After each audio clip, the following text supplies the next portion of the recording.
Bismillahirrahmanirrahim. Assalamualaikum warahmatullahi wabarakatuh. Innal hamdalillah nahmaduhu wa nasta'inuhu wa nastaghfiruhu wa natubu ilaih. Sesungguhnya segala bentuk kepujian, kemuliaan, kesempurnaan hanya milik Allah. Oleh itu selayaknya bagi setiap hamba untuk sentiasa memuji Allah, untuk sentiasa hanya meminta pertolongan daripada Allah, untuk sentiasa meminta ampun dan juga bertaubat kepada Allah Subhanahu wa taala. Wa na'udzu billahi min syururi anfusina wa min sayyiati a'malina. Dan juga kita sentiasa berlindung kepada Allah Subhanahu wa taala dari keburukan hawa nafsu kita dan juga kejahatan tingkah laku kita. Man yahdihillahu fala mudhillalah wa man yudlilhu fala hadiyalah. Kerana barang siapa yang telah Allah berikan taufik hidayah, maka tiada siapa yang mampu untuk menyesatkannya. Begitu juga barang siapa yang telah Allah sesatkan, maka tiada siapa yang mampu untuk memberinya taufik hidayah. Asyhadu an la ilaha illallah wahdahu la syarikalah wa asyhadu anna Muhammadan abduhu wa rasuluhu. Aku bersaksi bahawa tiada Tuhan yang berhak disembah dengan benar melainkan Allah semata, tiada sekutu baginya. Dan aku bersaksi bahawa Nabi Muhammad sallallahu alaihi wasallam merupakan hamba dan juga pesuruh Allah. Qala Allah tabaraka wa ta'ala, ya ayyuhalladzina amanu taqullaha haqqa tuqatih wa la tamutunna illa wa antum muslimun. Allah Subhanahu wa taala mengingatkan dalam firman-Nya, wahai orang-orang yang beriman, bertakwalah kepada Allah dengan sebenar-benarnya takwa, dan jangan sekali-kali kamu mati melainkan dalam keadaan Islam. Wa qala ya ayyuhan nas ittaqu rabbakumul ladzi khalaqakum min nafsin wahidah wa khalaqa minha zawjaha وبث منهما رجالا كثيرا ونساء واتقوا الله الذي تساءلون به والأرحام إن الله كان عليكم رقيبا. Wahai sekalian manusia, bertakwalah kepada pencipta kalian, iaitu Allah, yang mana Dia telah menciptakan kalian dari jiwa yang satu, iaitu Adam, dan dari jiwa tersebut diciptakan pasangannya, iaitu Hawa, dan dari keduanya dikembangbiakkan lelaki dan wanita yang ramai, iaitu kita semua. Oleh itu, bertakwalah kepada Allah, kerana kepada Allah lah kita saling meminta, dan bertakwalah kepada Allah dalam kita menjalankan hubungan silaturahim antara kita. Ketahuilah sesungguhnya Allah Maha mengawasi. Wa qala ya ayyuhalladzina amanu taqullaha وَقُولُوا قَوْلًا سَدِيدًا يُصْلِحْ لَكُمْ أَعْمَالَكُمْ وَيَغْفِرْ لَكُمْ ذُنُوبَكُمْ وَمَنْ يُطِعِ اللَّهَ وَرَسُولَهُ فَقَدْ فَازَ فَوْزًا عَظِيمًا. Wahai orang-orang yang beriman, bertakwalah kepada Allah dan berkatalah dengan perkataan yang benar. Oleh itu nescaya Allah akan mempermudahkan, memperelokkan segala urusan dan juga akan mengampunkan dosa. Maka barang siapa yang mentaati Allah dan Rasul, sesungguhnya dia telah menang dengan kemenangan yang besar. Amma ba'd, fa inna asdaqal hadithi kitabullah wa khairal hadi hadi Muhammad sallallahu alaihi wasallam. Ketahuilah, sebaik-baik perkataan adalah perkataan Allah Subhanahu wa taala, iaitu Al-Quran. Dan sebaik-baik petunjuk dalam agama adalah petunjuk baginda Nabi Muhammad sallallahu alaihi wasallam. Wa syarrul umuri muhdatsatuha fa inna kulla muhdatsatin bid'ah wa kulla bid'atin dalalah wa kulla dalalatin finnar. Dan ketahui juga bahawa seburuk-buruk perkara dalam agama ini adalah perkara yang diada-adakan tanpa dalil. Dan setiap perkara yang diada-adakan tanpa dalil merupakan perkara bid'ah. Dan setiap perkara bid'ah pasti akan menjerumus seseorang kepada kesesatan. dan setiap kesesatan tempatnya tidak lain tidak bukan di neraka Allah. Alhamdulillah. Alhamdulillahilladzi bi ni'matihi tatimmus salihat. Bersyukur kita kepada Allah Subhanahu wa taala kerana pada pagi Khamis yang mulia ini Allah Subhanahu wa taala masih lagi memberi kita kesempatan, kesihatan dan juga keinginan untuk menjalankan lagi salah satu tanggungjawab kita sebagai seorang mukmin, iaitu menuntut ilmu Allah Subhanahu wa taala agar kita dapat meningkatkan lagi iman dan takwa kita kepada Allah. Walillahil hamd. Pengajian hadis kita pada pagi ini berdasarkan kitab hadis Al-Arba'in An-Nawawi, 40 himpunan hadis karya Al-Imam Abu Zakaria Yahya bin Sharaf An-Nawawi rahimahullah. Dan kita telah selesai membahas hadis yang pertama terkait dengan niat. Kemudian walillahil hamd, kita juga telah selesai membahas hadis yang kedua, hadis Jibril ataupun Ummul Hadis, ibu segala hadis, yang di dalamnya terkait dengan rukun Islam, kemudian diikuti dengan rukun iman, kemudian ihsan, kemudian tentang hari kiamat. Kemudian minggu lepas walillahil hamd kita juga telah memasuki hadis yang ketiga, hadis Abdullah bin Umar radhiyallahu taala anhuma terkait dengan rukun Islam. Dan harus kita ketahui bahawa Imam An-Nawawi membawakan hadis yang ketiga terkait dengan rukun Islam bukan sekadar pengulangan. Yang mana kita tahu dalam hadis yang kedua telah dibahas tentang rukun Islam, betul?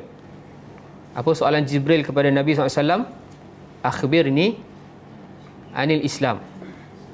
Kemudian Nabi SAW jawab dengan rukunnya, antashhada an la ilaha illallah wa anna Muhammadar Rasulullah wa tuqimus salat ila akhir ar-rukun. Kemudian tiba hadis yang ketiga, Imam An-Nawawi bawakan hadis Ibnu Umar, Abdullah bin Umar, pun terkait dengan rukun Islam. Akan tetapi para ulama menerangkan bahawa tindakan ataupun Imam An-Nawawi membawakan hadis yang ketiga terkait dengan rukun Islam bukan hanya sebagai ulangan semata, tetapi ada penekanan dan ada juga faedah yang ingin Imam An-Nawawi bawakan. Dan yang mana faedah ini ataupun penekanan ini berada di kalimah bunia. Kita telah bahas kan bunia. Hadis yang pertama, hadis tersebut bunyinya buniyal Islamu ala khamsin, betul? Bunia, dibina. Kalimah buniyah ni yang menyebabkan Imam An-Nawawi bawakan hadis yang ketiga ni terkait dengan rukun Islam. Kalau kita fikir balik, buat apa Imam An-Nawawi nak bawa rukun Islam sedangkan dalam hadis Jibril dah ada rukun Islam? Tetapi Imam An-Nawawi ingin menegaskan bahawa rukun Islam merupakan asas paling utama dalam agama Islam. Dan ia telah diberikan perumpamaan oleh baginda Nabi Muhammad SAW sebagai asas satu binaan, iaitu di kalimat apa? Bunia. Kan? Buniyal Islamu ala khamsin. Islam dibina di atas 5 perkara. Jadi di sini ada perumpamaan. Islam ataupun agama Islam diperumpamakan dengan satu bangunan yang kukuh dan kuat. Dan bangunan yang kukuh dan kuat ini didiri ataupun terdiri dengan 5 asas yang utama, yang mana kalau tak ada salah satunya, bangunan ini akan rosak ataupun cacat. Jadi walaupun dalam hadis Jibril diterangkan tentang rukun, tetapi tidak ada penekanan sebegini. Okey, boleh faham? Jadi mungkin kalau ada soalan, kenapa Imam An-Nawawi mengulang hadis yang ketiga sedangkan hadis yang kedua telah membahas tentang rukun Islam? Jawapannya apa? Penekanan pada kalimah bunia itu tersebut. Agama kita ni adalah satu bangunan yang kuat, dan asas tiang dia ada 5. Salah satu tiang roboh, kemungkinan bangunan tu boleh jatuh ataupun tidaknya cacat, tidak lengkap. Boleh faham, Fik? Cuba ulang. Cik, tak ada lah. Surau je. Okey, jadi pengajarannya, Imam An-Nawawi membawakan hadis yang ketiga ini adalah sebagai penekanan untuk menerangkan kepada kita semua bahawa rukun Islam yang 5 ini adalah asas utama agama. Manakala yang lain yang datang kemudian merupakan tambahannya, tambahan bangunan. Seperti cat, apa lagi, mungkin tambah langsir, tambah grill dan lain sebagainya, itu hanya sebagai tambahan. Tapi asasnya adalah 5 tiang. Okey. Okey, kemudian sebelum kita masuk pembahasan yang seterusnya, kita ulang kaji sedikit sebanyak tentang rukun yang pertama, iaitu syahadatu ataupun syahadati alla ilaha illallah wa anna Muhammadan Rasulullah. Okey, syahadat, kita bersaksi. Dan persaksian, apabila kita sebut aku bersaksi, haruslah terpenuhi dengan 3 benda, 3 perkara, betul tak? Yang pertama apa? Ilmu dan yakin dengan perkara yang kita nak saksikan. Yang kedua, kita kena lafazkan dengan lisan kita persaksian tersebut. Dan yang ketiga, sampaikan bahawa kita telah bersaksi kepada orang lain perkara ini. Itu namanya saksi. Itulah syahadah. Jadi kita yakin dan kita telah tahu ilmunya, kemudian kita lafazkan dan kita harus sampaikan ataupun beritahu orang lain bahawa aku bersaksi tiada ilah yang berhak disembah melainkan Allah. La ilaha. Okay, perkataan ilah di sini selalunya diterjemahkan sebagai Tuhan. Betul tak? Betul, tapi kurang tepat. Sebab yang tepatnya kalau kita nak terjemahkan Tuhan adalah Rabb. Rabb adalah Tuhan. Sebab kalau kita tanya orang-orang kafir, orang Cina ke, orang India ke, siapa Tuhan yang paling besar, dia akan cakap ada Tuhan yang paling besar, lebih besar daripada patung-patung dia. Dan ini istilah yang lebih tepat dalam bahasa Arab adalah Rabb. Kerana Tuhan pasti dia mencipta, pasti dia memiliki dan dia mengurus. Itu Rabb, rububiyah. Manakala dalam syahadat ini, Allah Subhanahu Wa Taala menyuruh Nabi kita Muhammad sallallahu alaihi wasallam untuk dakwah kepada kufar Quraisy, bukan Rabb tetapi ilah. Jadi ada perbezaan. Sebab apabila Nabi Muhammad SAW diseru untuk dakwah kepada kufar Quraisy ni sekadar mengaku Allah sebagai Rabb, mereka tidak ada masalah di sini. Betul tak? Sebagaimana firman Allah, "Wala in sa'altahum man khalaqas samawati wal ard wa sakhkhara asy-syamsa wal qamar la yaquluna Allah." Wahai Muhammad, jika engkau bertanya kepada mereka, orang-orang kufar Quraisy, siapa yang mencipta langit dan bumi? Siapa yang mengurus pagi dan malam? Mereka kata Allah. Uzza, Lat, apa berhala dan yang lain, dia tak ada urusan benda ni. Allah lah pencipta, Allah lah yang mengurus dan Allah yang memiliki segalanya. Mereka settle bab ni. Tetapi dakwah yang berjalan selama 23 tahun ataupun lebih khususnya 13 tahun di Mekah oleh baginda Nabi Muhammad SAW adalah untuk berjuang bahawa tiada ilah. Sebab tu kita kena faham makna sebenar ilah di sini. Dan ilah merupakan masdar ataupun kata terbit daripada perkataan aliha ya'lahu yang bermakna isim maf'ul, iaitu ma'lu. Okey, ma'lu adalah ma'bud, yang disembah. Ma'bud di situ ada perkataan abada, ibadah. Jadi apa-apa bentuk ibadah yang kita nak persembahkan, kita hanya boleh persembahkan kepada Allah semata. Sebab tu ada nafyu dan isbat. Rukun syahadat la ilaha illallah ni ada 2 rukun dia, nafyu dan isbat. Nafyu apa? La ilaha. Kita menafikan semua bentuk sesembahan, semua bentuk yang kita nak persembahkan ibadah kita. Itu yang pertama. Kemudian isbat, kita menetapkan bahawa hanya Allah lah yang kita boleh persembahkan segala bentuk ibadah. Okey. Jadi ada tak berlaku kesyirikan dalam kalimah la ilaha illallah pada masyarakat kita sekarang? Ada ke tak? Ada, walaupun mereka mengaku bahawa Allah yang bagi mereka rezeki. Itu kita kena faham. Sebab ada sebahagian kelompok dia memperjuangkan bahawa setelah diutusnya Nabi Muhammad, setelah sempurnanya dakwah Nabi SAW, dah tidak ada bentuk kesyirikan apapun. Ilah di sini adalah Rabb. Siapa yang mengaku Allah sebagai Tuhan, dia Islam. Walaupun dia sujud kepada kubur, walaupun dia tawaf dan lain sebagainya kepada selain Allah, dia masih Islam kerana dia mengaku Allah sebagai Tuhan. Jadi dia tafsirkan ilah di sini adalah sebagai Rabb. Tapi kita Ahlussunnah wal Jamaah, sebagaimana ditekankan ataupun dibuktikan dengan sirah baginda Nabi Muhammad SAW dan juga ayat-ayat, ilah di sini bukan sekadar Rabb. Ilah di sini adalah ma'bud. Jadi terjemahan yang paling sempurna ataupun yang paling tepat adalah tiada Tuhan yang berhak disembah. Kena tambah tiada Tuhan yang berhak disembah. Disembah tu kita kena garis bawah. Sebab sembah itu adalah perkataan ma'bud, ibadah, ataupun tiada Tuhan yang berhak diibadahi. Okey, melainkan Allah semata. Kemudian kita bawakan tentang 7 syarat kalimah la ilaha illallah. Yang mana bukan sekadar ada hadis barang siapa yang akhir kalimatnya la ilaha illallah pasti akan masuk syurga. Adakah sebatas dia sebut dengan mulutnya? Tidak. Sebagaimana ditegaskan oleh para ulama, kunci syurga adalah kalimah la ilaha illallah, betul? Tauhid. Tetapi setiap kunci ada giginya. Dan kalimah la ilaha illallah ada syaratnya. Ada berapa syaratnya? Ada 7. Yang pertama apa? Al-ilmu yunafi al-jahlu. Ilmu yang menafikan jahil. Betul-betul faham kalimat la ilaha illallah ni. Betul-betul kita ilmui. Fa'lam annahu la ilaha illallah. Perintah Allah. Kemudian seterusnya al-yaqin yunafi ar-rad ataupun asyak. Kita kena yakin dengan kalimah ini.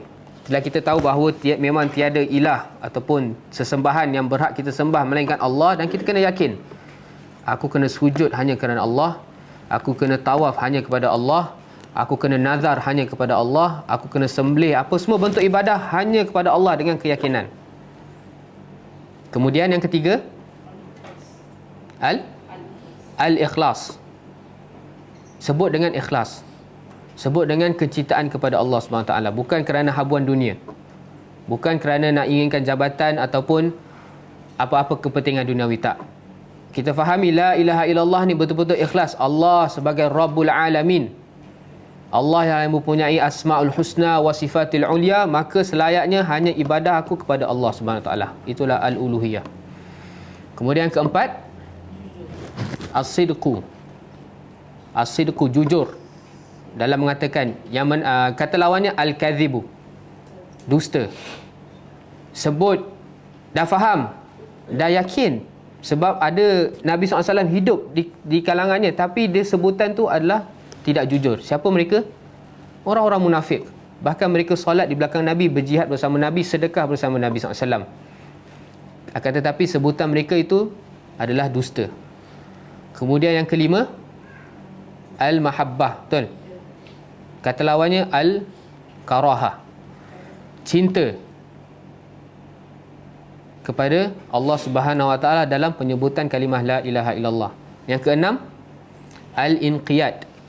Setelah kita mengaku bahawa Allah sebagai sesembahan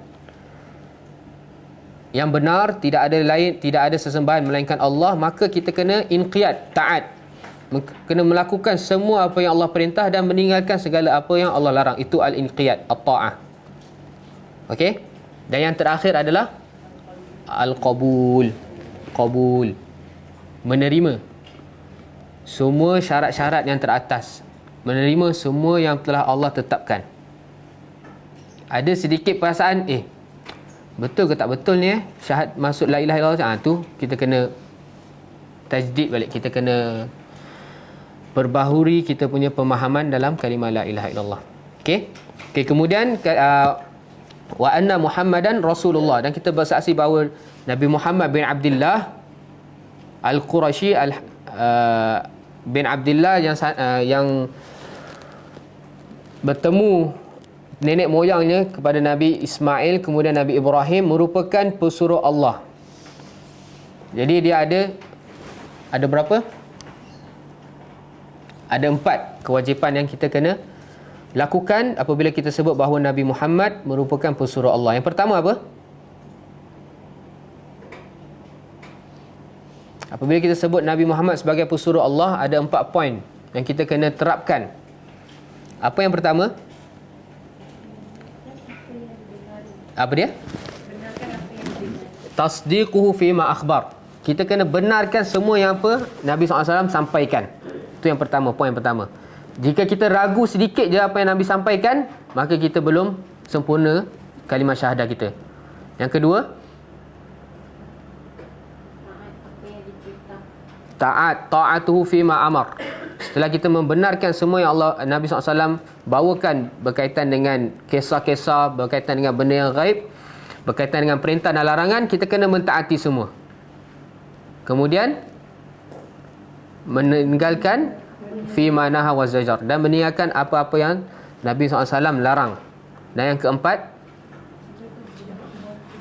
alla yu'badullah illa bima syara', dan tidak beribadah kepada Allah melainkan apa yang ditunjukkan oleh baginda Nabi SAW, iaitu mengikuti sunnah Nabi SAW. Dan 4 poin ini adalah bukti kecintaan kita yang hakiki kepada baginda Nabi Muhammad SAW, tidak lebih tidak kurang. Adakah Nabi SAW mengadakan satu haflah perayaan bagi kelahiran baginda? Ada ke tak?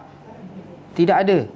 Adakah setiap 12 Rabiul Awal diriwayatkan bahawa Nabi SAW akan berkumpul dengan para sahabat, berkasidah, berjoget, angkat selendang dan lain sebagainya? Ada ke tidak?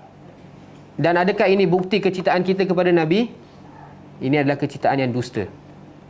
Ini adalah kecintaan yang syok sendiri. Okey? Kecintaan yang hakiki adalah kita ikut orang yang kita cinta. Bukan kita buat apa yang kita suka, tapi kita buat apa yang dia suka. Itu kaedah Ahlussunnah wal Jamaah. Kita melakukan ibadah adalah berdasarkan apa yang Allah dan Rasul perintah, bukan apa yang kita suka. Okey? Kemudian kita masuk poin yang seterusnya. Bismillah. Okey, rukun yang seterusnya adalah wa iqamis solah.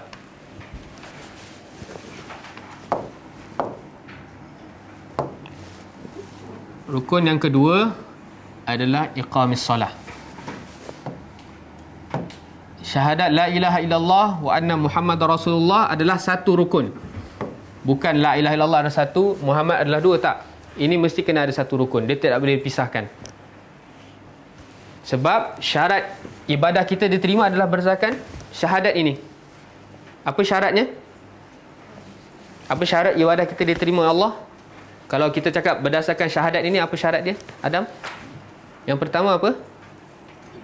Ikhlas. La ilaha illallah, kita ikhlas hanya kepada Allah. Kemudian syarat yang kedua, Muhammad Rasulullah ni apa syarat dia supaya ibadah kita diterima? Ittiba', ikut apa yang Nabi SAW tunjukkan dalam cara beribadah. Okey, kemudian rukun yang seterusnya wa iqamis solah, dan mendirikan solat. Iqam di sini adalah dari perkataan qama yaqumu, mendirikan. Ada pengajaran dalam kalimat iqam ni.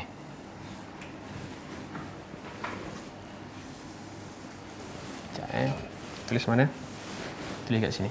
Okey. Iqam. Iqamun, kata terbit. Dia berasal daripada perkataan aqama yuqimu. Iqamatan.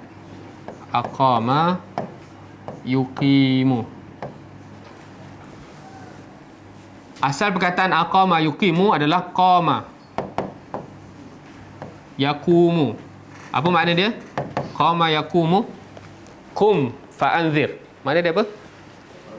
Bangun, diri. Qama yaqumu adalah diri. Apabila tambah alif, mendirikan. Jadi kalimat dalam ayat Al-Quran maupun hadis Nabi SAW semua bila terkait dengan solat, iqamus solat. Wa aqimis solah dalam surah Al-Ankabut, inna salata tanha 'anil fahsya'i wal munkar. Okey, iqam ni adalah mendirikan.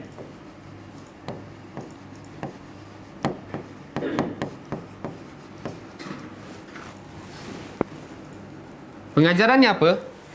Sesuatu perkara apabila kita diperintah, kemudian kita lakukan, yang lebih sesuai adalah adab. Kita menjalankan adab. Adda yuaddi. Ada yuaddi. Ada, iaitu kita menjalankan. Sepatutnya kalau Allah perintah kita solat, kemudian kita lakukan, yang lebih tepat ada ussalah. Ada ussalah, kita menjalankan perintah Allah, iaitu solat.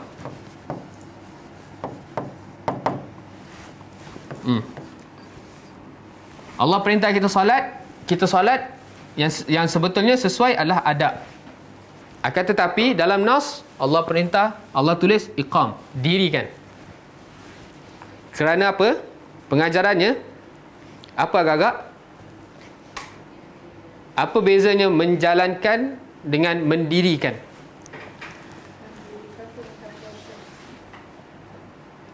Proses. Maksudnya macam mana tu? Betul. Mendirikan ni,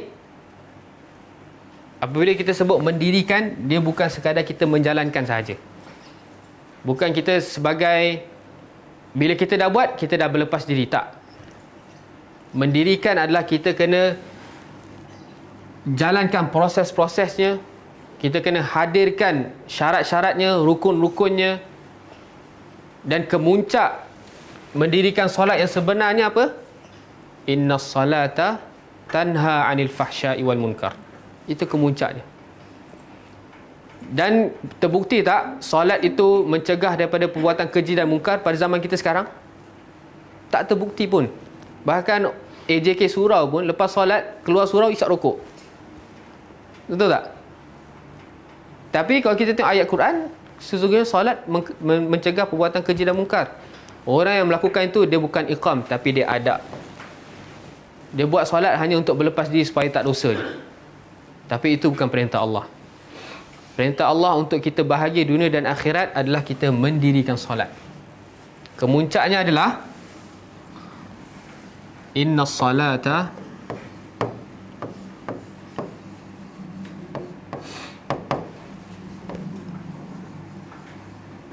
tanha 'anil fahsya'i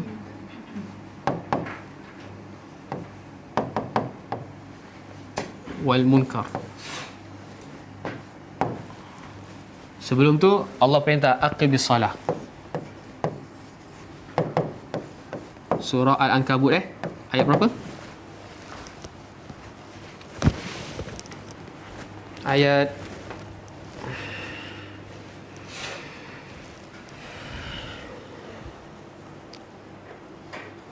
ayat 45. Allah Subhanahu wa taala firman, "Utlu ma uhiya ilaik minal kitab."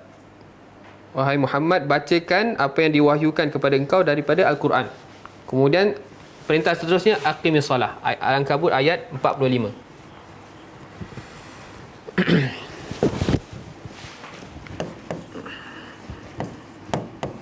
Al-Ankabut ayat 45. Ini adalah kemuncak solat. Jadi bagaimana kita nak betul-betul mendirikan solat yang diperintahkan, pasti solat kita dapat mencegah perbuatan fahsya dan perbuatan mungkar, perbuatan keji dan perbuatan yang berdosa, berlanggar daripada syariat. Keji ni lebih kepada perbuatan yang tidak senonoh. Misalnya kadang-kadang dia tak berlanggar syariat, tapi perbuatan yang tidak layak dilakukan. Tetapi bila sebut mungkar, pasti dia melanggar syariat. Okey, bagaimana kita nak dapat solat kita sehingga dapat mencegah dua perkara ni? Macam mana? Apakah sifat pertama seorang mukmin yang berjaya? Qad aflahal mu'minun. Apa sifat pertama dia? Dalam surah Al-Mu'minun. Alladzina hum fi salatihim khashi'un. khashi'un. Sifat mukmin yang pertama yang mereka akan mewarisi Firdaus adalah mereka yang pada solatnya khashi'un, khusyuk. Dan solat yang khusyuk yang Allah beritahu dalam ayat surah Al-Mu'minun ayat 2 ni adalah orang hasil solat khusyuk ni pasti akan mencegah mereka daripada perbuatan fahsya'i wal munkar. Kemudian soalan seterusnya, bagaimana kita nak dapatkan solat yang khashi'un?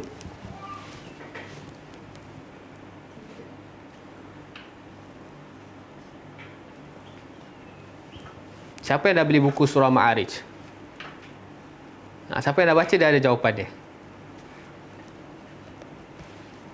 Afiq dah baca, Afiq? Surah Ma'arij, tadabbur surah Ma'arij. Adam? Akak dah beli? Dalam surah Al-Ma'arij tu ada rumusan bagaimana kita nak dapat solat yang khashi'un. Okey, buka surah Al-Ma'arij ayat 19. Surah Al-Ma'arij ayat 19. Okey, dalam surah Al-Ma'arij saya tak perlu terangkan banyak. Siapa yang nak lebih memahami surah dengan sebaiknya, beli buku surah Al-Ma'arij. Boleh dapatkan di Shopee. Sangat-sangat, bukan saya nak ampu guru saya, tapi memang sememangnya guru kita Abdul Mu'in hafizahullah adalah seorang guru yang menyampaikan tadabbur dengan sangat baik. Boleh beli dan hayati isi kandungan dalam surah Tadabbur Ma'arij. Jangan Ustaz Mu'in lempar pasir pula kat Ana. Tapi ini hakikat.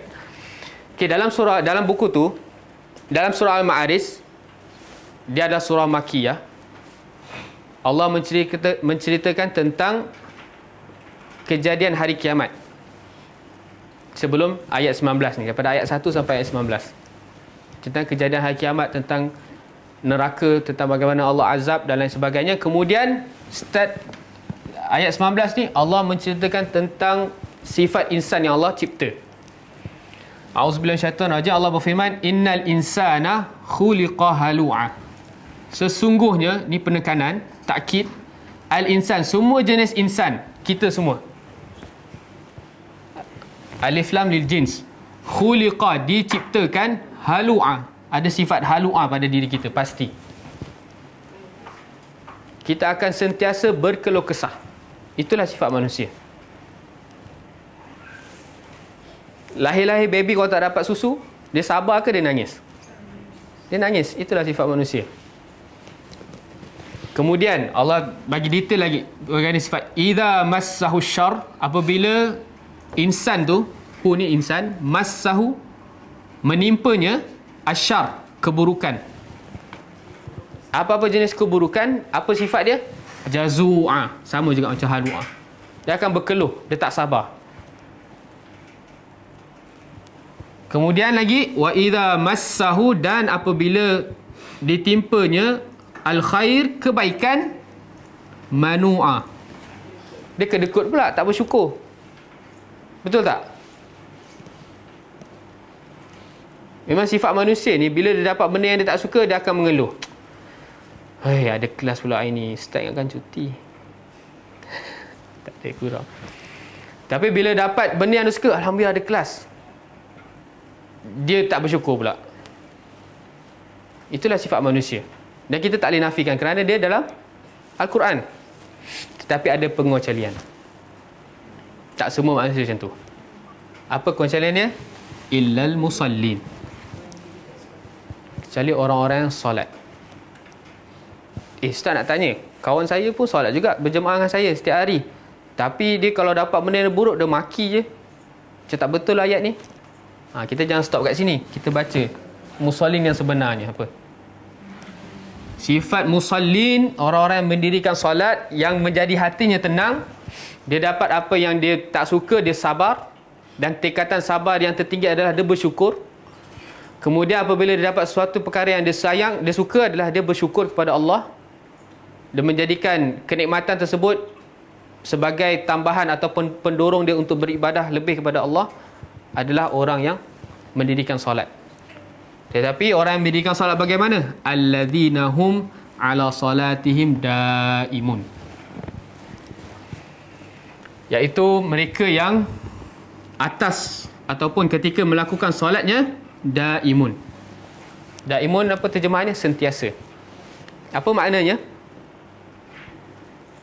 Daimun ni lebih kepada sentiasa meraihkan perkara-perkara di luar solatnya.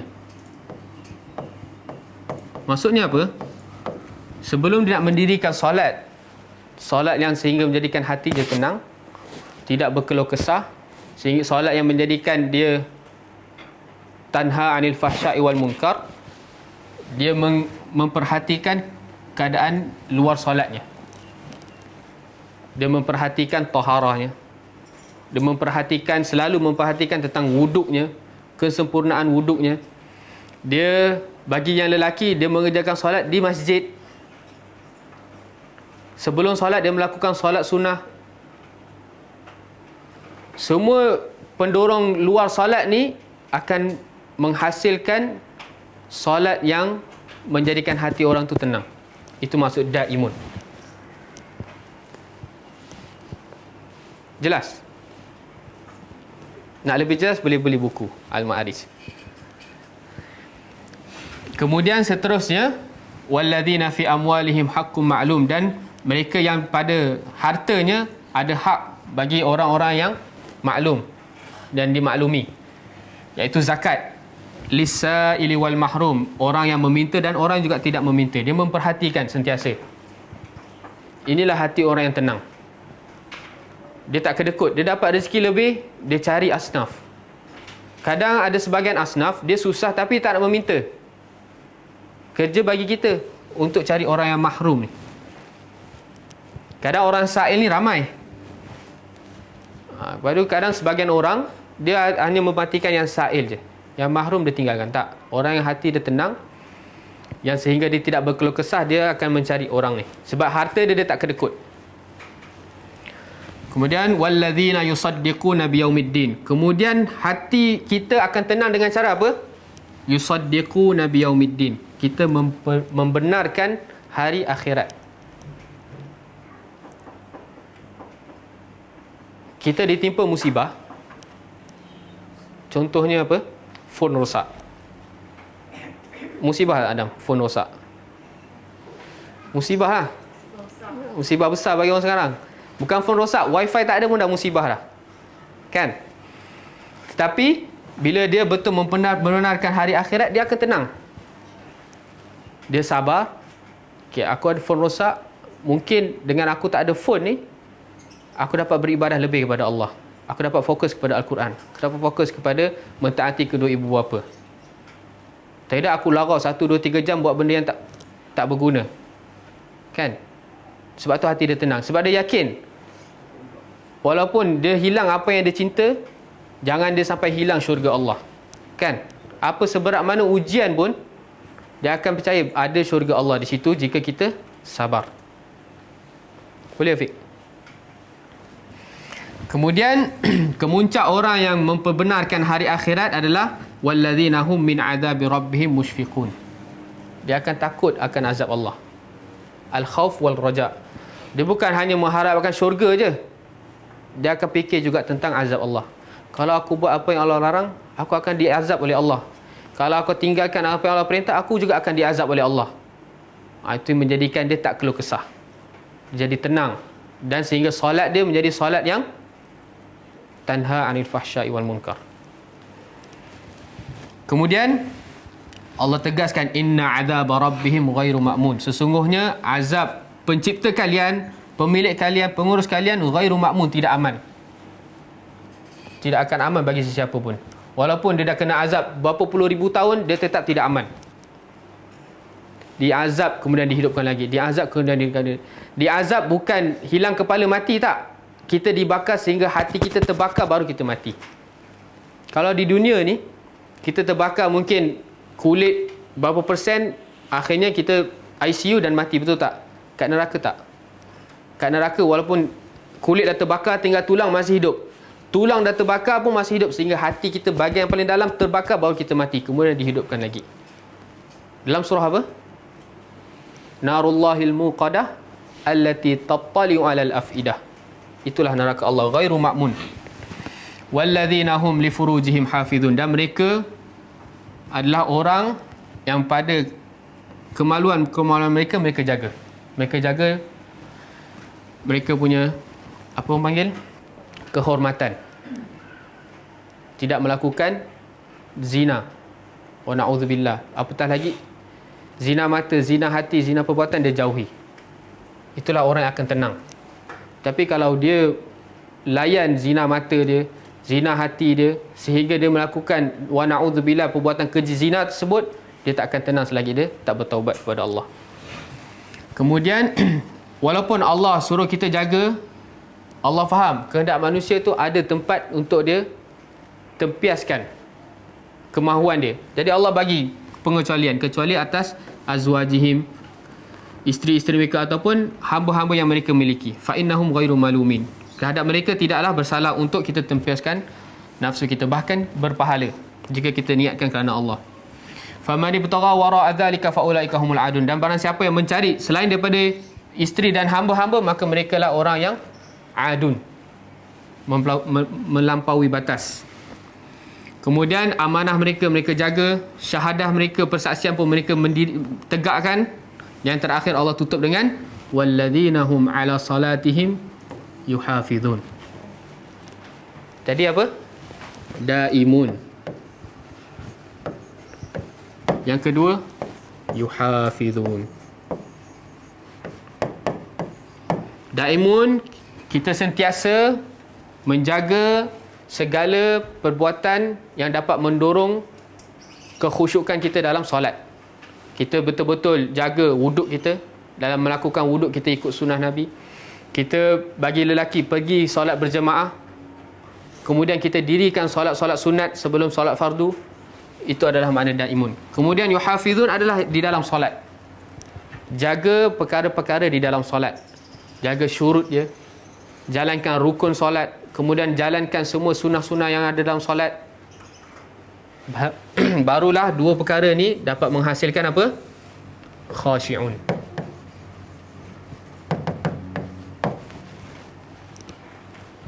Okey. Dan ini adalah simpulan daripada buku Tadabbur Surah Al-Ma'arij. Allah buka dengan solat yang daimun, kemudian Allah tutup dengan solat yuhafizun. Jadi solat ni tak boleh terpisah dalam kehidupan seorang hamba.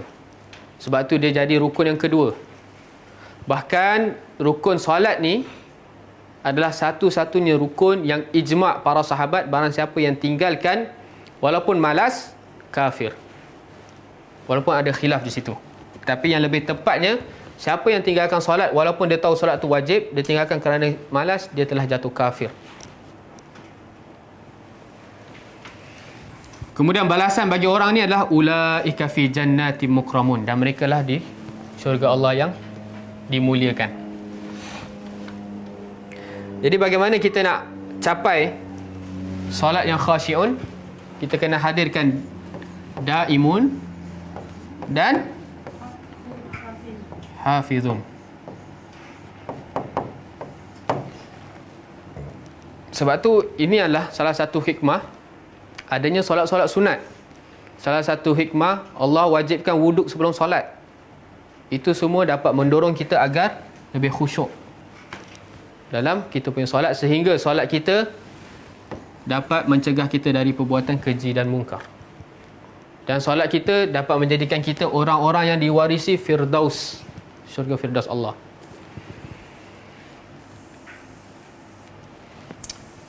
Okey, itulah rukun yang kedua, wa iqamis salah.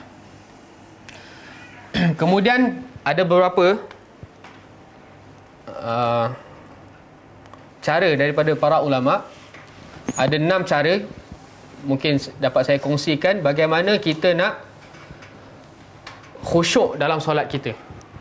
Selain kita tambah dengan solat, selain kita datangkan sifat daimun dan yuhafizun, ada 6 tips bagaimana kaifa nakhsha'u fi salah. Bagaimana kita nak khusyuk di dalam solat kita.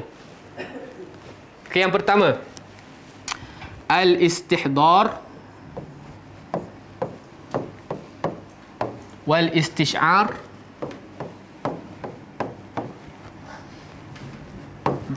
bi annaka taqifu baina yadillah. Istihdar, menghadirkan. Yang pertama kita menghadirkan rasa, perasaan menghadirkan, dan juga al-istish'ar, merasakan. Hadir dan rasakan perasaan kita. Bi annaka, sesungguhnya engkau taqifu baina yadayillah, engkau sedang berdiri di hadapan Allah. Khusyuk ni, perbahasan ulama, dia tak lari daripada dua perkara. Yang pertama al-qalb, yang kedua al-ilm. Khusyuk ni kalau kita nak capai, dia tak lari daripada dua. Hati, sebab khusyuk ni adalah amalan hati, dan juga al-ilmu, kita kena ketahui perkara yang kita nak khusyuk di dalamnya. Yang pertama, hati kita ni kita kena didik sebelum kita nak solat. Bayangkan, hadirkan, rasakan bahawa kita sedang berdiri di hadapan Allah Rabbul Alamin. Kemudian ihdar al-qalb athna as-salah. Daripada kita takbiratul ihram, ihdar qalb athna as-salah, saya terjemahkan dulu, menghadirkan hati sepenuhnya di dalam solat. Yang kedua, menghadirkan hati sepenuhnya di dalam solat. Yang tadi tu, yang pertama, sebelum kita nak solat, kita kena hadirkan hati kita, kita kena hadirkan perasaan kita bahawa kita sedang berdiri di hadapan Allah. Kemudian ketika kita laksanakan solat, betul-betul hadirkan hati kita, jangan lalai.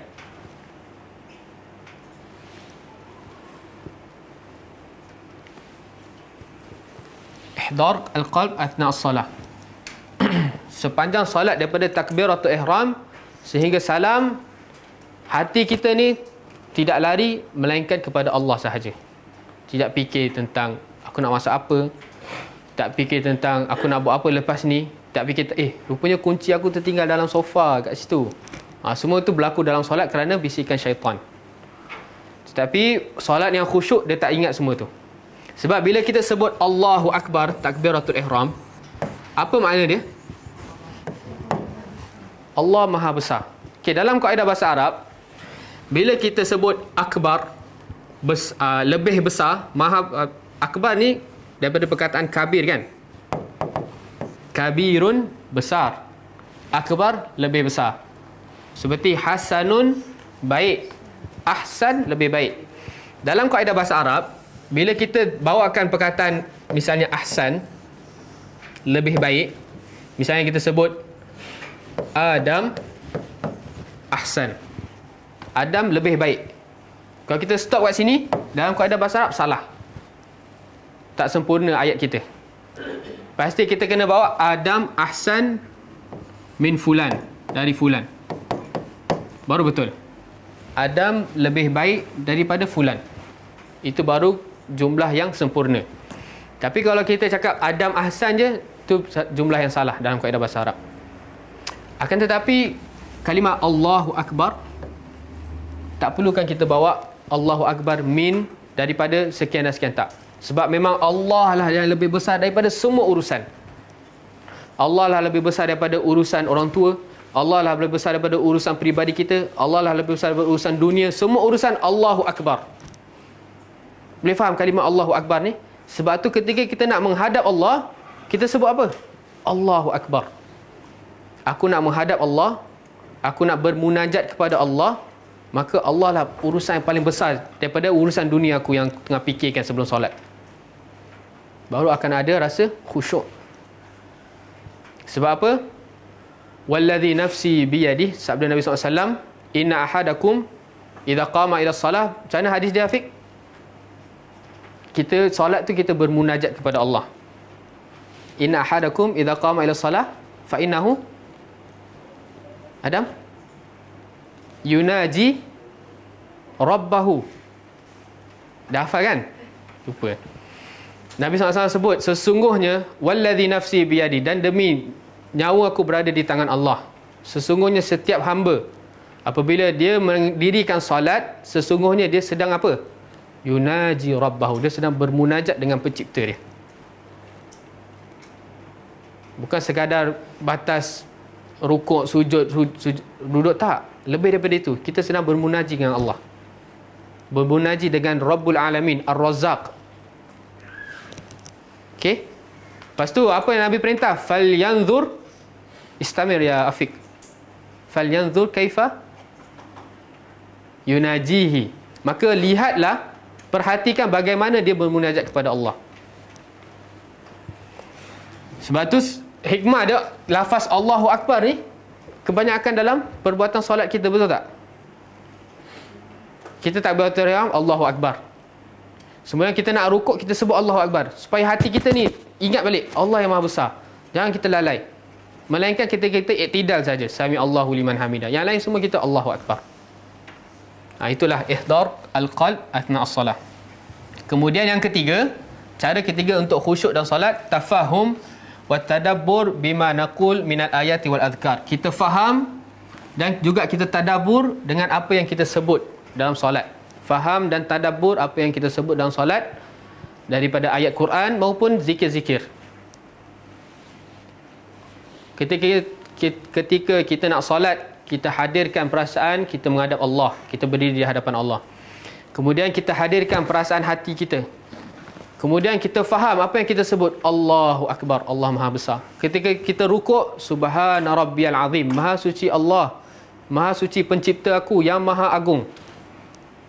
Dan ketika kita taruhkan anggota tubuh kita yang paling mulia, iaitu wajah, di lantai untuk menghadap Allah, kita sebut apa?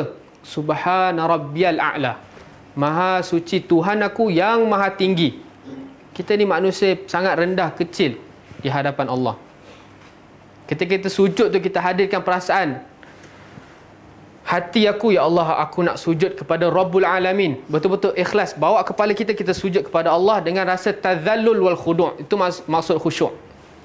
Khusyuk ni adalah tazallul wal khudu'. Khusyuk secara bahasa adalah tazallul wal khudu'. Tazallul ni rasa hina. Perasaan rasa hina tu kita kena bawa ketika kita solat. Bahkan ketika semua kita lakukan ibadah. Kan, kalau siapa ingat antara kaedah dalam ibadah adalah tazallul wal khudu'. Rasa hina dan khudu' adalah rendah hati. Ketika kita sujud kepada Allah, kita betul rasa hina, aku ni hina, aku ni hamba. Lepas tu rendahkan hati kita, baru dapat rasa perasaan khusyuk. Okey, seterusnya yang keempat, ar-raja'u an takuna hadhihi as-salah maqbulatan 'inda Allah bal muthqilatan fil mizan. Kita mengharap, ar-raja', mengharap agar solat yang kita lakukan diterima oleh Allah, maqbulah. Ketika kita solat tu, kita betul-betul hadirkan perasaan kita harap solat ni betul-betul diterima oleh Allah. Bahkan dia menjadi pemberat, muthqilatan, bahkan menjadi pemberat fil mizan, di timbangan. Bukan setakat diterima je, bahkan jadi pemberat. Boleh buka hadis Abu Daud nombor 675. Hadis Abu Daud 675, nanti boleh tengok kat rumah. Saya tak sempat nak bahas. Di situ Nabi SAW terangkan bahawa pahala orang solat ni ada yang per 10, ada yang per 9, per 8, ada yang tak dapat apa-apa pahala. 675 hadis Abu Daud. Bukan kita canggap kita dah lakukan solat, aku dapat solat yang dapat beratkan timbangan aku, tak. Solat yang betul-betul dapat beratkan timbangan kita adalah solat yang khusyuk, daimun, hafizun. Kalau tak khusyuk, tak ada daimun, tak ada hafizun, dia hanya sebatas menjalankan adab sahaja. Boleh dapat kita 10, 9, mungkin kita tak dapat apa-apa. Kita hanya menjalankan tanggungjawab sahaja. Wa na'udzubillah. Jadi kita kena hadirkan perasaan kita mengharap agar solat ni diterima oleh Allah. Kemudian yang kelima, takut, al-khauf alla tuqbal salah. Takut apa? Takut akan tidak diterima yang solat ni. Yang pertama rojak, yang kedua kita takut.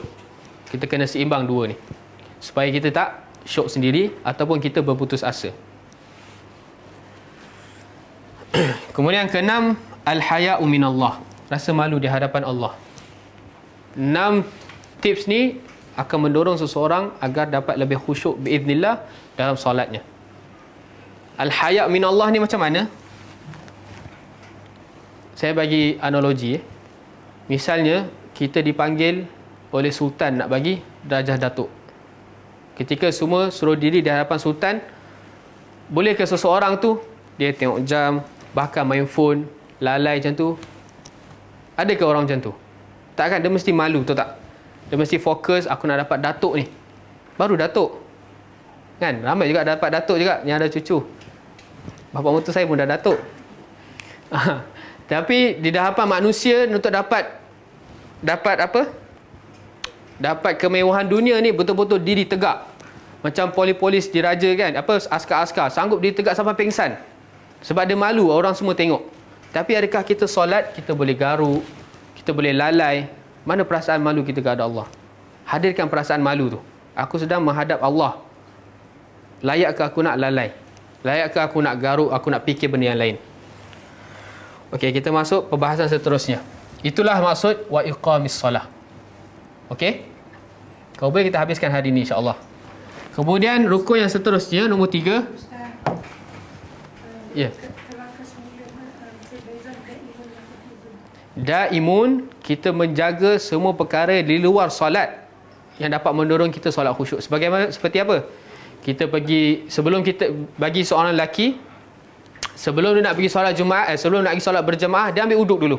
Sebab dia tahu hadis, setiap langkah akan dinaikkan derajat, dihapuskan dosa. Jangan lepaskan peluang ni. Jangan ambil uduk kat surau, ambil uduk kat rumah dulu. Lepas tu pergi solat, baca doa. Ketika jalan pergi solat, apa doa dia? Allahumma ja'al fi qalbi nura. Hayati semua doa ni. Kemudian masuk masjid, solat tahiyatul masjid, solat sunah-sunah rawatib dan lain sebagainya. Ini semua adalah daimun. Dia menjaga semua perkara di luar solat yang dapat mendorong dia lebih khusyuk dalam solat. Manakala yuhafizun, dia menjaga pula perkara yang di dalam solat. Dia jaga rukun dia jaga syurut solat, dia jaga sunah-sunah solat. Dalam solat, dia jaga soft dia supaya lurus dan rapat. Akhirnya terlahirlah solat yang khasyi'un. Boleh? Poin nombor 2 yang mana? Oh, nombor 2 dalam sifat khusyuk tadi. Tadi yang pertama, kita menghadirkan dan perasaan kita seakan berdiri di hadapan Allah. Kemudian kita menghadirkan hati ketika dalam solat. Hati jangan lalai. Ihdarul qalb athna'as solah. Itu poin nombor 2. Okey, rukun yang seterusnya wa ita'iz zakah, dan mengeluarkan zakat. Dan solat dan zakat ni tak boleh dipisahkan. Dalam ayat Quran pun, ketika mana Allah perintahkan untuk mendirikan solat ataupun mengeluarkan zakat, pasti ada perintah untuk mendirikan solat. Dan zakat tak pula kita bahas terlalu dalam lah. Boleh tengok sebab kalau kita nak bahas zakat ni lebih kepada perbahasan fiqh. Cuma sebagaimana kita bahas dalam surah Al-Ma'arij, antara sifat-sifat hati yang tenang apa? Walladzina fi amwalihim haqqun ma'lum. Di harta mereka ada hak bagi orang-orang yang termaklumi. Itu zakat. Apa hikmah zakat? Hikmah zakat bagi satu negara ataupun kelompok yang besar, bukan bagi secara peribadi. Kalau zakat secara peribadi, mendidik hati atau jadi hati bagi tenang, membersihkan harta dan sebagainya kan. Tapi apa hikmah Allah syariatkan zakat? Ambil harta orang kaya untuk bagi kepada orang miskin, bagi negara keseluruhannya. Kita boleh lihat wakil ataupun yang terjadi zaman sekarang ni. Apa dia? Kalau tak adanya zakat, bila manusia ni pakai akalnya sendiri untuk mengurus urusan manusia, adanya dua kelompok. Yang pertama, kapitalis. Orang yang kaya akan semakin kaya, dan orang yang miskin akan semakin miskin dan terpijak. Betul tak? Sebab orang yang kaya tak ada perasaan dia nak keluarkan harta dia untuk orang miskin. Dia rasa ni adalah hasil titik perlu aku dan aku layak bagi semuanya. Kan betul tak? Lawannya adalah sosialis. Sosialis. Semua harta sama rata.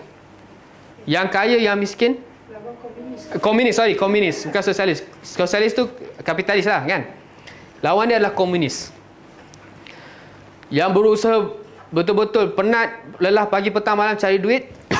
Tiba-tiba sebahagian harta dia milik juga orang miskin. Secara sama rata. Sebab apa? Orang miskin ni rasa tak adil. Ini asyik kaya je. Hak dia pun hak aku juga. Itu hasilnya sosialis. Komunis, minta maaf. Tetapi hasil Allah syariatkan zakat, maka seimbanglah benda tu. Yang kaya dia tak syok sendiri harta dia, dia ada perasaan hakun maklum. Harta aku ni hak untuk orang-orang miskin. Untuk orang-orang asnaf yang Allah telah tetapkan. Okey. Kemudian rukun yang seterusnya wahajjil bait. Dan mengerjakan haji di Baitullahil Haram. Dan kita pun dah dekat dengan Ramadan, kemudian Syawal dan kemudian akan melaksanakan haji. Dan haji adalah salah satu asas dalam agama ni. Jadi bila disebut salah satu asas, hendaklah barang siapa yang mungkin dah dapat panggilan haji, semoga dipermudahkan dan juga berusaha agar hajinya betul-betul menepati hajinya baginda Nabi Muhammad SAW. Sebagaimana perintah baginda, khudhu anni manasikakum. Ambillah dariku bagaimana aku bermanasik. Jangan kita ambil sambil lewat, ikut mutawif je lah. Mutawif cakap A je lah. Tak nak melakukan kajian ataupun nak menuntut ilmu tentang benda haji, jangan. Takut haji kita jadi haji yang tidak mabrurah. Tidak mabrur, minta maaf. Umrah yang mabrurah, haji muzakkar mabrur. Sebab haji mabrur balasannya sebagaimana bayi yang dilahirkan, bersih. Dosa besar, dosa kecil tak ada. Kalau betul-betul haji dia diterima oleh Allah. Balasannya adalah jannah dalam hadis lain. Laisal tidaklah ada balasan bagi haji mabrur melainkan syurga Allah. Kemudian wa saumi Ramadan, dan berpuasa pada bulan Ramadan. Ini adalah rukun Islam yang kelima. Tetapi siapa perasan, dalam hadis yang lain ada yang sebut, bahkan hadis Jibril, puasa dulu kan baru haji, betul tak? Kenapa ada perbezaan di situ? Yang betulnya haji dulu ke puasa dulu? Kenapa? Puasa tu memang buat masyarakat kita, kalau semua orang boleh buat, haji tu kalau mampu saja kan. Tak boleh juga. Sebab benda ni datangnya daripada Nabi SAW. Kalau kita sebut macam tu, ni macam mana Nabi SAW sebut haji dulu?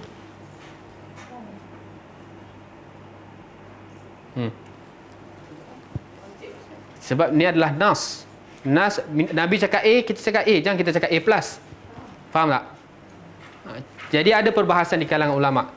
Bagaimana di riwayat lain, ada misalnya dalam hadis Jibril, antasuma Ramadan wa tahujjal bait in istata'ta ilaihi sabila. Kau puasa kemudian kau menunaikan haji. Dalam hadis Ibnu Umar ni, Ibnu Umar bawakan haji dulu baru puasa. Jadi yang betul dia haji dulu ke puasa dulu? Ada jawapannya di hadis riwayat Muslim nombor 9. Cuba buka. Hadis riwayat Muslim nombor 9. Ibnu Umar ada beritahu. Mana dulu? Minta maaf, 19. Hadis riwayat Muslim nombor 19.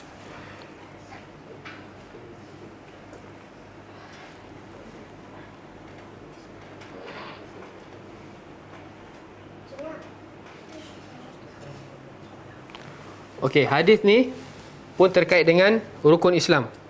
Ada kalimah bunyal Islam. Ni. Bunyal Islam.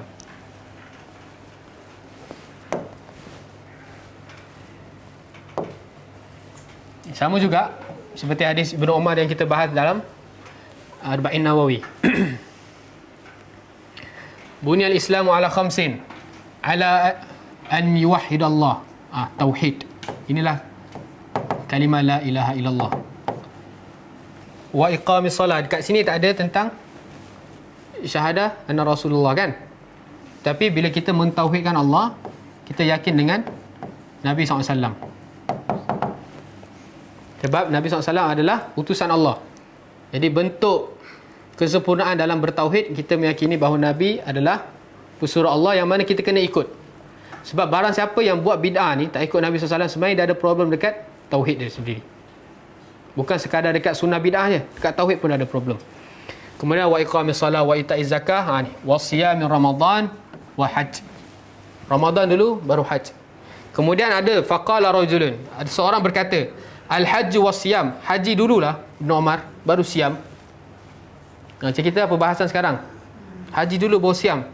Lepas tu Ibn Umar cakap apa? La, tak, siyam Ramadan wal hajj, puasa dulu baru haji. Kemudian dia tegaskan lagi, hakadha sami'tuhu minar rasul, beginilah aku dengar daripada Nabi SAW. Jadi apa yang Nabi SAW sebut, yang paling betul sekali, yang paling tepat adalah haji dulu baru puasa. Dan inilah yang puasa dulu baru haji, sebagaimana penegasan daripada Umar. Sebab hadis yang lain tak ada tegasan dia sebegini. Jadi kesimpulan dia apa? Para ulama mengatakan hadis yang lain adalah riwayah bermakna. Para rawi meriwayatkan dengan makna. Okey, dengan makna. Maksud siam Ramadan dengan haji ni dia boleh bertukarlah. Nak dulu nak tu tak jadi masalah. Tapi kalau kita tanya mana yang betul-betul dulu, berdasarkan hadis Ibnu Umar ni, Ramadan. Itu maksudnya riwayat bermakna. Tapi kalau ikut bulan tu, ya Ustaz, Ramadan datang bulan tu. Itu mungkin hikmah-hikmah lain lah yang kita boleh masukkan. Tapi kalau kita nak cakap mana yang dulu yang betul-betul berdasarkan daripada Nabi SAW, hakadha sami'tuhu min rasul, beginilah Ibnu Umar kata, aku dengar daripada Nabi SAW. Saum dulu, puasa dulu baru haji. Okey. Macam mana? Memang semua benda kita kena usaha dalam bab ni. Kita tak boleh ambil sambil lewa. Cuma kita kena yakin bahawa usaha kita tu, yang memberi rezeki adalah Allah. Kita usaha semampu kita. Kalau belum diberi rezeki, tanggungjawab kita tidak sampai. Sebab tu ada ini istata'ta ilaihi sabila. Tetapi kalau kita mampu untuk buat umrah masuk kat sini. Okey? Sebab tu orang yang dapat jejak kaki dari tanah haram, niat ikhlas kerana Allah untuk umrah ataupun haji, dia adalah pilihan Allah. Kena hadirkan rasa ni, Allah pilih aku. Bukan kerana aku banyak duit, bukan kerana aku nak, bukan kerana aku apa-apalah sebab, tak, semua hanya kerana Allah. Sebab ada orang banyak duit tapi tak ada hidayah Allah untuk pergi. Ada orang dapat hidayah nak pergi tapi tak ada duit pun. Tapi ada orang dapat duit dan hidayah nak pergi tapi tak ada kesihatan. Sebab tu ada badal haji ataupun badal umrah. Jadi bila seseorang tu betul-betul dapat, walaupun dia dah pergi airport, jangan happy dulu. Dia dapat pijak dekat tanah haram, itulah pilihan Allah. Kadang orang dah pergi haji, dah pakai ihram, dah pergi airport, dah beratur, dah masuk beg apa semua, pun terkandas, betul tak? Dah pergi negara, dah apa? Mungkin dia transit kat mana-mana tempat, dah masuk tempat tu dah, tapi tak dapat pergi. Ada pun orang dah masuk Saudi dah, tapi mungkin dia meninggal, ataupun dia sakit, ataupun dia kena batal balik, visa ada problem, kan? Jadi bila orang dapat betul-betul kesempatan harta, kesempatan waktu, hidayah taufik untuk melakukannya, ini adalah nikmat daripada Allah semata. Itulah haji. Jadi dekat sini Ibnu Umar membawakan haji dulu baru saum, sebab dia riwayah bil makna. Tapi yang betul-betulnya adalah saum dulu baru haji. Hakadha sami'tuhu min Rasulillah, beginilah aku dengar daripada Nabi SAW. Okey, kemudian selesai insya-Allah. Okey, kemudian apa hikmah dia? Hikmah yang terbesar dalam rukun Islam ni, kenapa ada pelbagai? Ada solat, kemudian ada zakat, ada puasa, ada haji. Apa hikmah dia? Kesimpulannya ada 3 hikmah dia. Yang pertama, badlul mahbub. Kita mengorbankan apa yang kita cinta. Mengorbankan apa yang kita cinta. Apa yang kita cinta? Apa yang kita suka? Harta. Betul tak? Duit, emas. Kau cakap aku tak suka duit, nipu besar lah tu. Jadi hikmah dia kita mengorbankan apa yang kita cinta apa? Dalam zakat. Kadang orang kaya ni solat malam dia full. Solat tak ada masalah. Bahkan dia main gym, badan dia kuat. Nak solat 20 rakaat ke 21 rakaat tak ada masalah. Tapi tiba-tiba harta dia kedekut. Sebab tu Allah ada solat, kemudian ada zakat. Allah nak uji dia. Mungkin dia lulus kat solat, tapi bab yang dia cinta ni dia lulus tak? Kemudian wal kaffu anil mahbub. Al kaffu tahan dari perkara yang kita cinta. Yang pertama kita korbankan, yang kedua kita tahan dari melakukan apa yang kita suka. Itu apa? Siam, berpuasa. Kita suka makan, suka minum, suka makan raudah platter. Tiba masuk bulan puasa kita kena tahan benda yang kita suka. Itu juga ujian. Berapa ramai masyarakat kita solat jemaah lulus. Kadang bagi zakat pun lulus. Tapi bila masuk bulan puasa je, plastik hitam. Betul tak? Ada tak? Ujian tu dia tak lulus. Kemudian yang ketiga, ijhadul badan. Bersungguh-sungguh ijhadul badan ni badan. Maksudnya dia mengorbankan badan dia. Badan tubuh badan. Bersungguh-sungguh dalam mengorbankan tubuh badan lah, lebih tepat. Apa maksudnya? Haji. Kan kadang orang-orang kaya ni dah duduk selesa bawah aircon. Kereta pun mewah, duduk 24 jam aircon je. Tiba-tiba dengan haji panas lah, nak kena pakai ihram lah, berpeluh lah, bau sana sini. Dia nak korbankan tak tu ijhadul badan dia. Itulah hikmah adanya tanawu' ataupun jenis-jenis yang Allah syariatkan. Ada solat 5 kali sehari. Itu adalah ibadah badaniyah. Ibadah tubuh badan kita. Kita kena rukuk, kita kena sujud, kita kena iktidal. 5 kali sehari. Kemudian adanya zakat. Itu ibadah maliyah, ibadah harta. Itu setahun sekali. Itu pun bila sampai tahap nisab dia. Nisab sekarang saya tengok RM20,978. Siapa yang ada lebih daripada RM20,978 dalam masa setahun bulan Islam, dia kena keluarkan 25% untuk keluarkan zakat. 20,000. Saving. Apa-apa harta dia lah, saving ke, duit cash dia ke, kalau lebih daripada 20,000, dia dah lebih daripada nisab. Saya baru tengok dia dekat JAKIM. Okey, tu adalah ibadah secara maliyah, zakat. Kemudian setelah solat, zakat, puasa. Okay, kita ambil haji dulu. Haji adalah ibadah badaniyah dan juga ibadah maliyah, dua-duanya. Tubuh badan dia kena pakai, harta juga dia kena pakai. Betul tak? Dia kena keluarkan harta. Dan itu juga berlaku setahun sekali sahaja. Kemudian puasa. Puasa adalah ibadah badaniyah sahaja, yang berlaku sebulan sekali. Dan inilah terikatnya seorang hamba mukmin Muslim kepada penciptanya, Rabbul Alamin. 5 kali sehari, sebulan sekali, setahun sekali. Sentiasa terikat. Sebab tu kalau salah satu benda ni tumbang, tiang ni tak ada, cacatlah Islam dia. Cacatlah bangunan dia. Mungkin boleh roboh. Sebab tu Nabi SAW kiaskan ataupun umpamakan Islam ni dengan bangunan. Buniyal Islamu ala khamsin. Wallahu ta'ala alam. 2.5 sama dengan 25%, betul tak? 2.5, minta maaf. 2.5%. 25% banyak.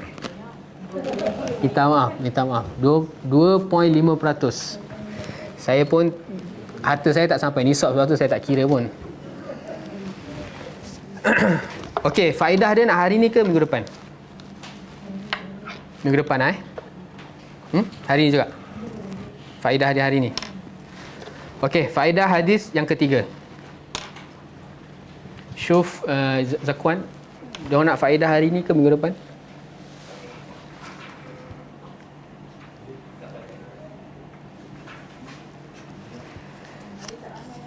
review. Minggu depan? Review. Oh, murajaah. Okey, faedahnya untuk hadis yang ketiga. Faedahnya saya taklah bawa satu-satu solat, syahadat, tak. Saya bawa keseluruhannya. Sebab untuk yang satu-satu detail tu ada dalam syarah. Kan? Cuma faedah ni merangkupi keseluruhan hadis. Okey, faedah yang pertama, Nabi mensamakan ataupun memberi perumpamaan. Nabi SAW memberi perumpamaan agama Islam dengan bangunan yang kukuh. Nabi SAW memberi perumpamaan agama Islam dengan bangunan yang kukuh dan berdiri tegak. Ini dekat lafaz apa? Lafaz apa dalam hadis ni? Nabi memberi perumpamaan Islam sebagai bangunan kukuh, bunia, dibina. Okey? Bila sebut dibina, maka tidak lain tidak bukan bangunanlah yang dibina. Tetapi dalam ayat ni yang dibina adalah Islam. Jadi di situ ada perumpamaan bahawa Islam ni sama seperti bangunan yang kukuh dan berdiri tegak. Nabi SAW memberi perumpamaan agama Islam dengan bangunan yang kukuh dan berdiri tegak dengan 5 asas yang penting. Ala khamsin, dengan 5 asas yang penting. Yang jika hilang salah satunya akan menyebabkan kerosakan pada bangunan tersebut. Nabi SAW memberi perumpamaan agama Islam dengan bangunan yang kukuh dan berdiri tegak dengan 5 asas, 5 tiang utama dia. Yang mana jika salah satu tiang roboh ataupun tak buat dengan betul, maka bangunan tu akan rosak. Paling tidak akan cacat. Okey, yang kedua, faedah yang kedua, salah satu cara mengajar An-Nabawi. Maksudnya apa? Salah satu cara mengajar An-Nabawi, iaitu teknik cara Nabi SAW mengajar. Salah satu cara mengajar An-Nabawi adalah dengan memberi perumpamaan. Salah satu teknik Nabi SAW adalah beri perumpamaan, beri analogi. Sebab tu Al-Fadhil Ustazuna Abdul Mu'in selalu beri analogi, betul tak? Bila beri analogi tu lebih dekat, lebih kita faham. Jadi poin yang kedua, faedah yang kedua, salah satu cara mengajar An-Nabawi adalah memberi perumpamaan supaya lebih difahami oleh pendengar atau pelajar. Supaya lebih difahami oleh pendengar atau pelajar.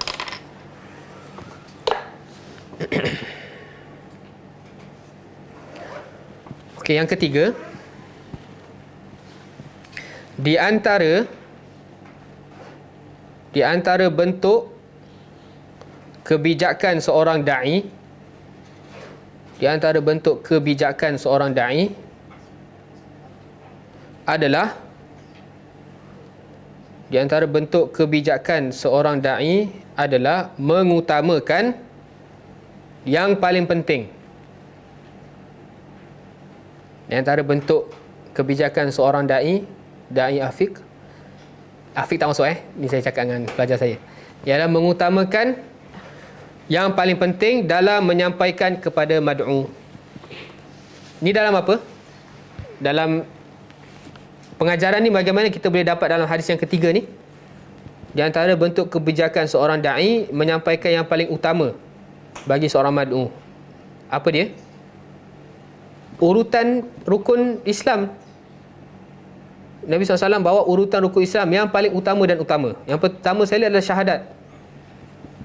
Kalau solat, puasa, haji, keluarkan zakat, tapi tak bersyahadat, tak guna. Amal dia sia-sia. Itu yang paling utama. Kemudian yang paling utama dan utama kemudian adalah solat. Dan kemudian. Jadi memberi pengajaran kepada kita, jikalau kita pergi kepada seorang mad'u, kita kena tengok apa yang paling utama yang aku nak sampaikan kepada mad'u ni. Kalau kita orang miskin ni, tak pandai solat lagi, tapi kita duk fokus mengajar ngaji, bijak tak kita? Solat pun dia tak pandai, subuh berapa rakaat pun dia tak tahu. Tapi setiap kali kita datang, jom buka Iqra, baca. Itu kita kurang bijak. Kita kena settlekan dulu solat dia. Kalau solat wuduk dia tak pandai, settlekan wuduk dulu. Kalau sebelum tu taharah dia tak pandai, kita settlekan taharah dulu. Sebab tu banyak di kalangan kitab fiqh para ulama start daripada taharah, kemudian pergi ke wuduk, kemudian baru masuk solat. Jadi kita kena utamakan yang paling utama dalam kita menghadapi seorang mad'u. Kita kena tengok keadaan dia. Itu tanda kebijakan kita. Yang nombor 4. Sesungguhnya dua kalimah syahadat, iaitu asyhadu an la ilaha illallah wa anna muhammadar rasulullah. Sesungguhnya dua kalimah syahadat adalah asas paling utama dalam agama Islam. Sesungguhnya dua kalimah syahadah adalah asas paling utama dalam agama Islam. Sebab tu kalau seseorang yang belum Islam, benda yang paling utama yang kita kena suruh dia buat adalah syahadah dulu. Jangan kita suruh dia solat dulu. Kalau kita dah nampak hati dia dah lembut untuk Islam, cepat-cepat kita suruh dia syahadah. Sebab syahadah, persaksian ni, dia dah yakin, dia dah tahu benda tu. Kemudian dia kena sebut dengan lisan dia dan dia kena sampaikan bahawa dia sebut syahadah ni kepada orang lain. Jadi syahadat, sesungguhnya dua kalimah syahadat adalah asas paling utama dalam agama Islam dan juga asas bagi rukun-rukun setelahnya. Dalam kita nak melaksanakan iqamis salah, kita kena hadirkan syahadah dua kalimat. Iaitu apa? Ikhlas dan ittiba'. Dalam kita nak keluarkan zakat, kita kena ada apa? La ilaha illallah Muhammad Rasulullah. Ikhlas dan ittiba'. Bahkan dalam semua bentuk ibadah. Sebab itu adalah syarat ibadah.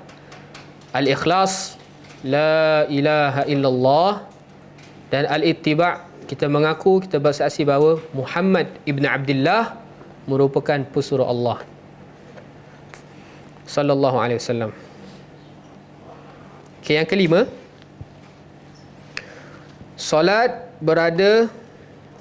rukun solat berada setelah syahadah. Solat berada setelah syahadah kerana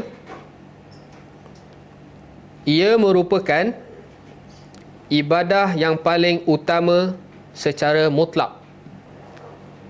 Solat berada setelah syahadah kerana ia merupakan ibadah yang paling utama secara mutlak berbanding ibadah-ibadah yang lain. Dikuatkan dengan apa? Dengan hadis Nabi SAW, inna awwala ma yuhasabu bihi al-'abdu indallah as-salah, atau kama qala SAW. Sesungguhnya perkara pertama yang akan dihisab di pada mahsyar kelak adalah apa? As-salah, salat. Idza saluhat saluhat sairu amalihi. Jika solat dia okey, lulus, maka amalan-amalan seterusnya akan lebih mudah insya-Allah.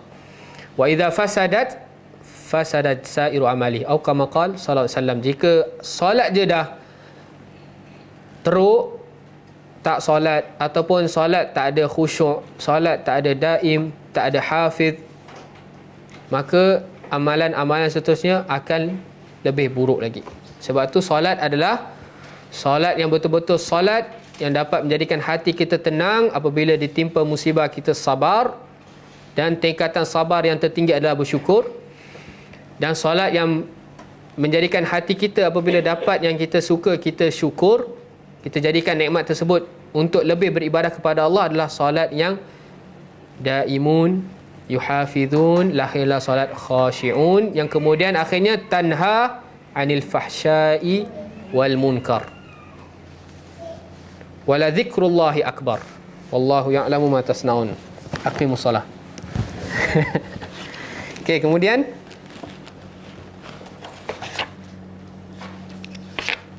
dah 5 je pengajaran untuk hadis yang ketiga, hadis Ibnu Umar.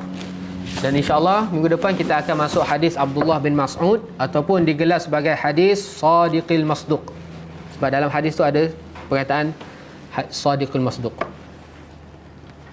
Ada apa-apa pertanyaan? Tak ada, insya-Allah. Wallahu ta'ala a'lam. Jadi kita tutup majlis kita dengan tasbih kafarah. Subhanakallahumma wa bihamdika asyhadu an la ilaha illa ant astaghfiruka wa atubu ilaik. Assalamualaikum warahmatullahi wabarakatuh. كتاب الله ترقى جنانه وتنال عظيم الأجر والغفران.